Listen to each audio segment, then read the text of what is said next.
Patrick Ngoy et Anzouloun Floribert, vous venez d'assister à une longue liste de communication ici à Malabo dans le cadre de ce colloque.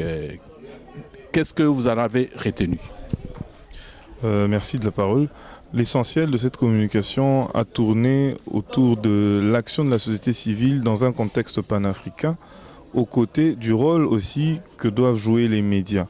Nous avons retenu, jusqu'à ce jour, bien sûr qu'il n'est pas la clôture encore, qui va avoir lieu demain, qu'il y a lieu d'agir en interaction entre le pouvoir des médias et de la société civile pour une mise en commun de nos efforts et de la vision pour aider la société africaine à développer son contexte propre de la conception des droits de l'homme et en vue de l'amélioration des conditions de vie de ses citoyens. Anzouloun Floribert, vous êtes le mouvement citoyen Filimbi et donc la nouvelle donne de l'environnement politico-social de nos pays. Qu'avez-vous retenu de toutes ces communications? En résumé, ce qui est intéressant avec la présente initiative, c'est que pour une fois, on a un État africain qui a décidé de convoquer plusieurs structures des droits de l'homme africaines, je dis bien des structures crédibles et viables, qui sont venues de plusieurs pays africains, pour parler et discuter sur les droits de l'homme. C'est un élément extrêmement important.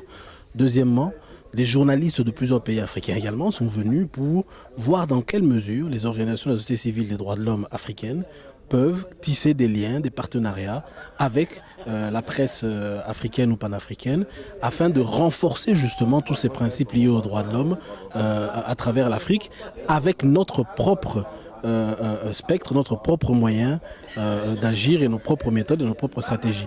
Donc c'est encouragé, c'est pour ça que nous sommes ici. Les travaux se clôturent demain, mais jusque-là, c'est un exercice assez intéressant et à encourager.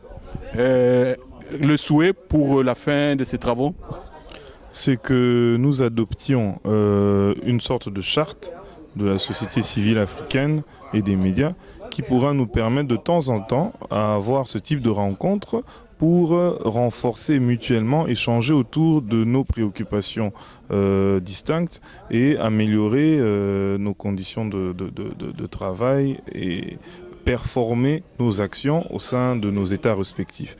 Donc c'est un peu cela que nous avons espéré obtenir à la fin de ce colloque. À ajouter?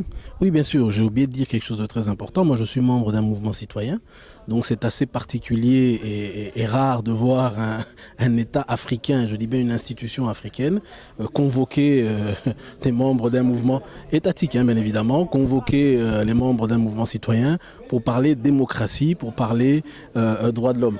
Donc c'est quelque chose qui est vraiment, je le dis, vraiment à encourager.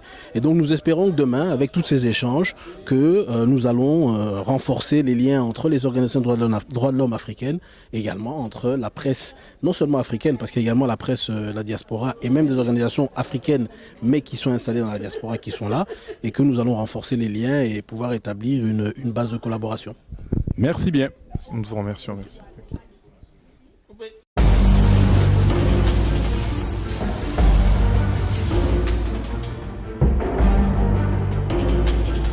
Thank you.